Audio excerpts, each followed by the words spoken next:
bit, just do some like fun tapping. I don't know, it'll just be fun, it'll be fun. And also, this is by no means all of the records I have.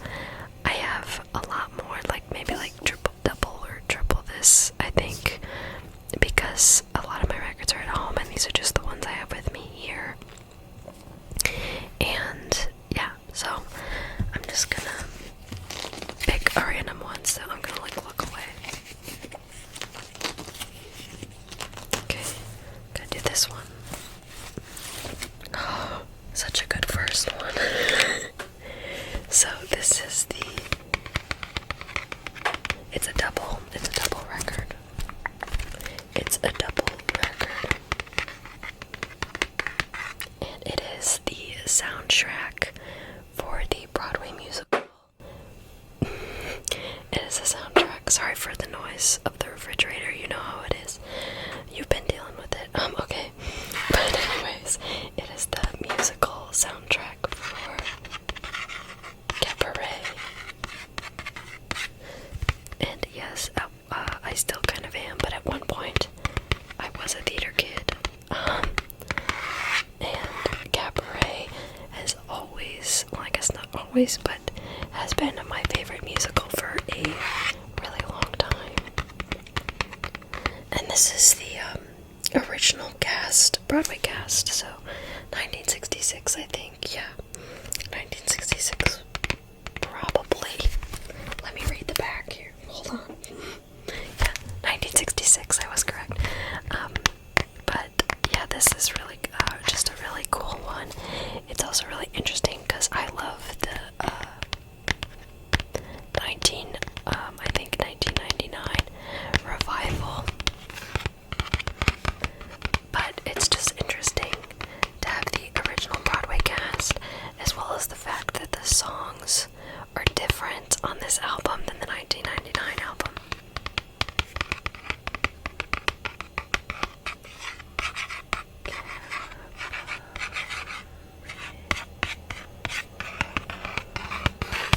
I could talk about Cabaret for hours. I remember when I was in high school, I did a musical theater class, and we had to do this project where we like researched a musical, and I researched Cabaret, and I was supposed to talk for 30 minutes.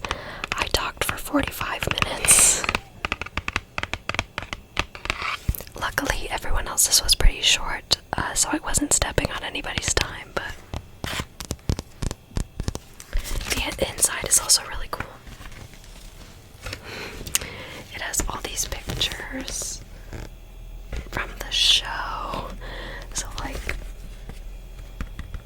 Joel Grey is the MC. You know, I think it's Lottie Lenya. I feel bad because I don't know how to pronounce her name, but you know, like Bert Convoy, like just the cast doing their thing. Yeah, great stuff.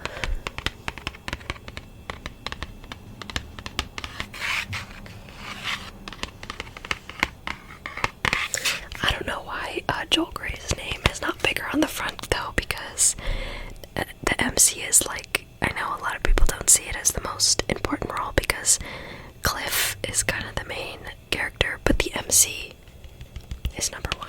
And Joel Grey, his MC is infamous because he was the first one, obviously.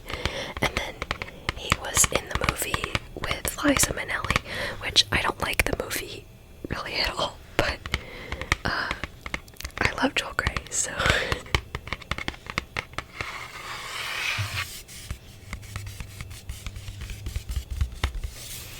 Yeah, quite lovely. And then this is all the stuff on the back. I think this just, like, most of it, this whole thing is just the play, like, the play itself, like, what everything is. Then, like, this is the characters and who is played by them. Yeah. This is also, Cabaret is also based off a book. Yeah. I don't know what else to say. This is just the coolest album. And I love Cabaret very much, so, yeah. Best thing ever.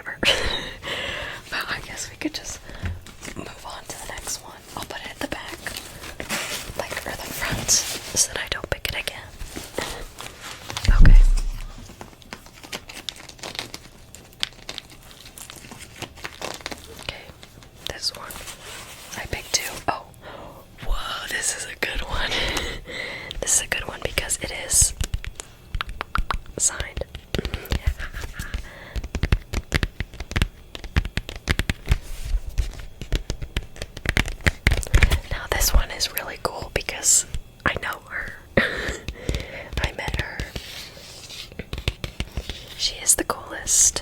I know her through like my mom. There's just some things I don't want to give away too much because that's personal information, but I do in fact know her. She was in the Lumineers for a really long time, if you know the Lumineers. But she came out with this album, Neela Bacaric. I'm pulling some good ones. I hope the next one's just as good, but yeah, Neela Bacaric, and the album is called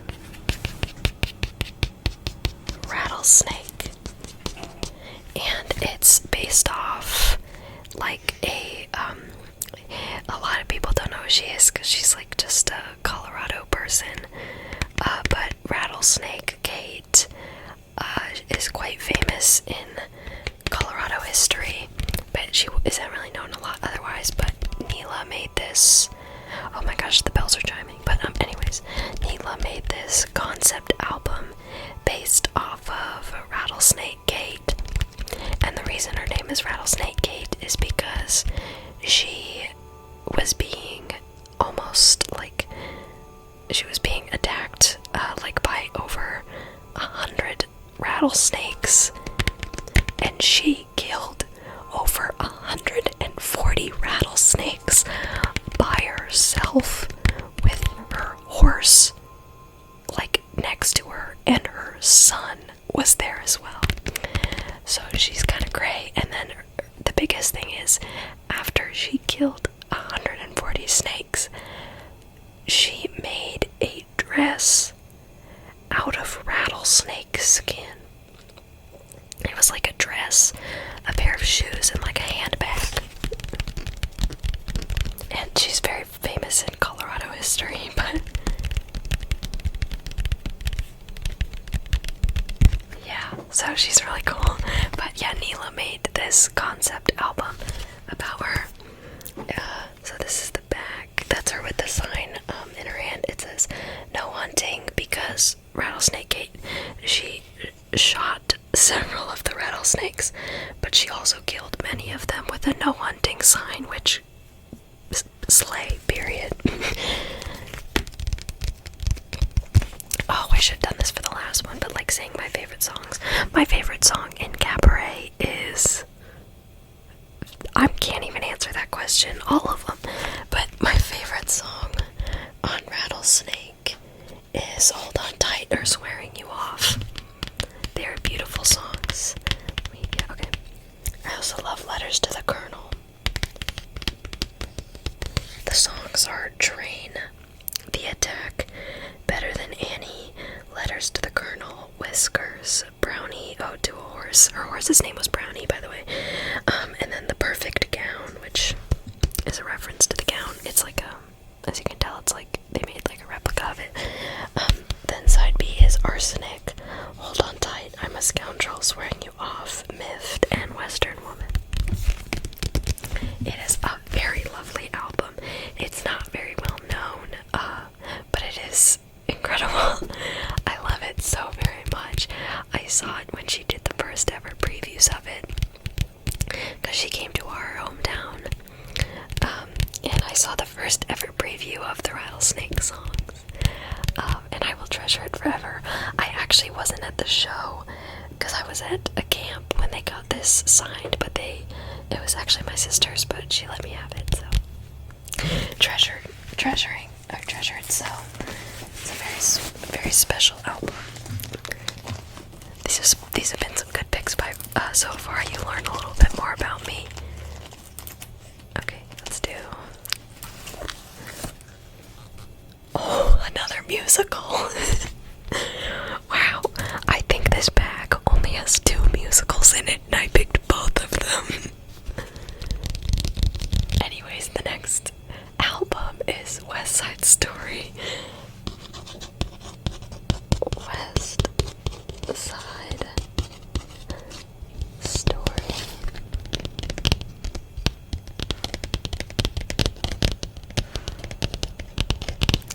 I love West Side Story. It's in maybe my top 5 or top 10 musicals. I would say top 5. Because top 5 would be like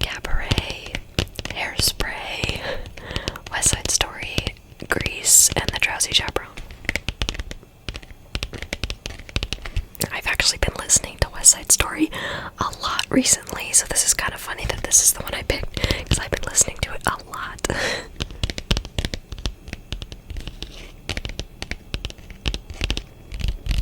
And I really can only listen to the 1957 original Broadway cast recording, because I feel like the new Broadway recording, I don't like the Tony's voice. I feel bad, but I've listened to the new Broadway recording, and the guy who plays Tony, I don't like his voice very much at all, and I feel bad saying that. His vibrato is just out of control. I don't like it at all. And I feel like the mark of this album for me, and what solidifies this Tony as like my favorite Larry Gertz, what's like solidifies him as the best Tony, is him singing Something Coming. Because in other versions that I've listened to, Something Coming has just been so bad, and it's one of my favorite songs on the album. So like, it really upsets me when Something Coming isn't good, because it's like one of my favorite songs. Something's coming, something good. Oh my god, it's so good. But this Larry Gertz is amazing. His voice is like my favorite. He also has a bit of a weird vibrato for me, but his voice makes up for it because he has just such a gorgeous voice. Same with Gita Rivera, my queen. She is so good in this as well. Her Anita is so good. And I can't listen to the movie soundtrack either, because Rita Moreno is the only good part about it, and you can take that to the bank.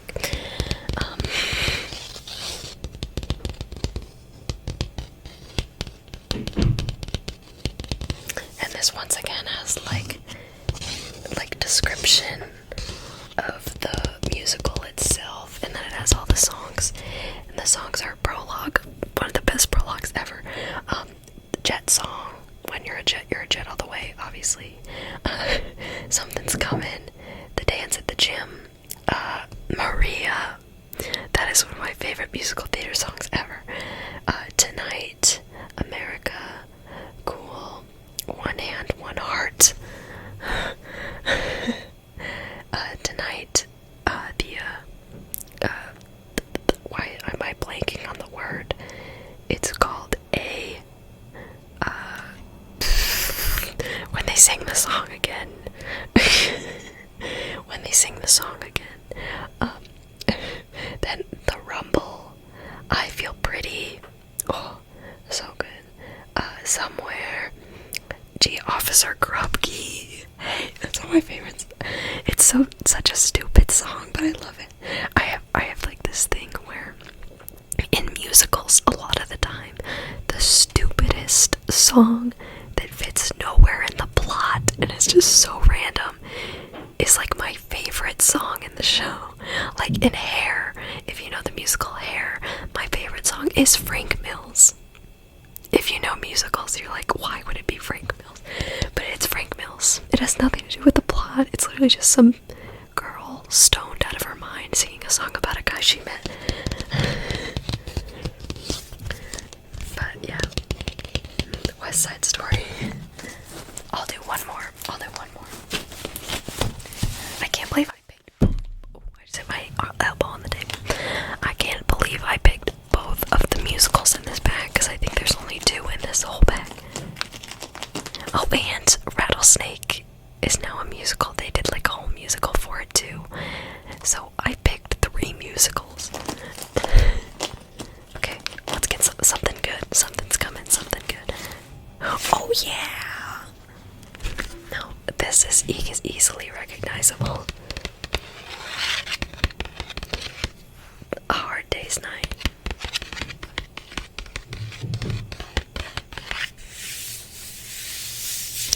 We have John here, George, Paul, and Ringo. One of the most iconic album covers, which is so funny that it's iconic because this isn't even the original album cover. Because yeah, if you didn't know, this is not the original album cover. The original album cover is like red. I don't know, yeah, it's like red. But hard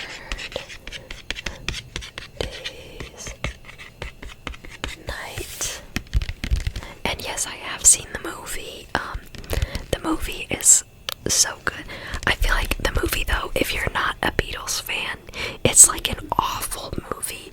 But if you're a Beatles fan, it's just like a fun piece of Beatles excitement. Like, I don't know. It's just like a fun piece of history if you're a Beatles fan. But if you're not a Beatles fan, you probably wouldn't like it very much at all. Kind of like the Get Back documentary. If you're not a Beatles fan, it's probably the worst documentary to watch. But like, that's kind of how I feel about Hard Day's Night. Picks from the movie. Ringo, George, Paul, and John. I think this is the scene where they're like being interviewed.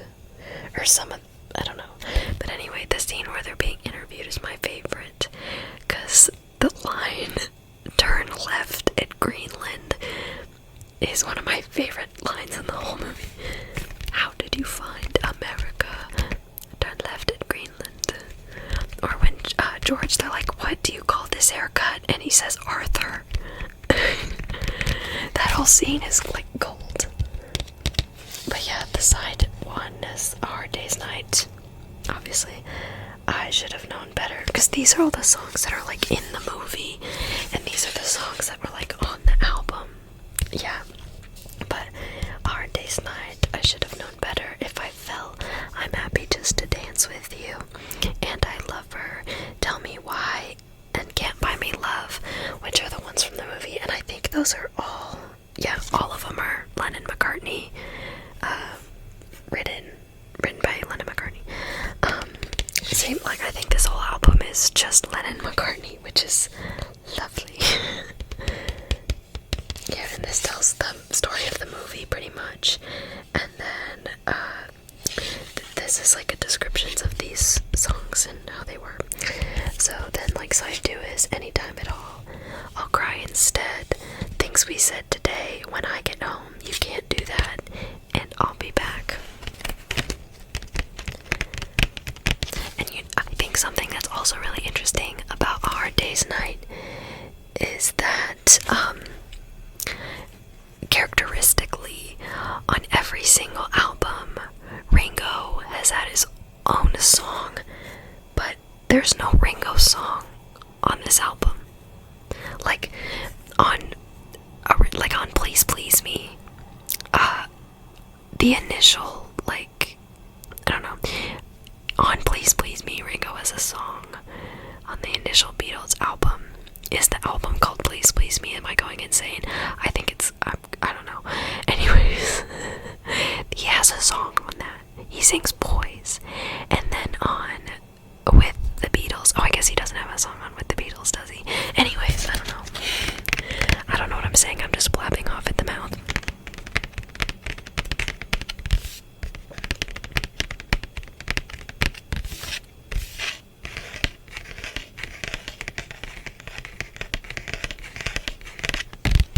Okay, cool cats. That is the end of today's video. I hope you enjoyed just hearing me chit-chat about these records. It became less of a record tapping video and more of me just telling the lore behind these different records. 3 musicals, by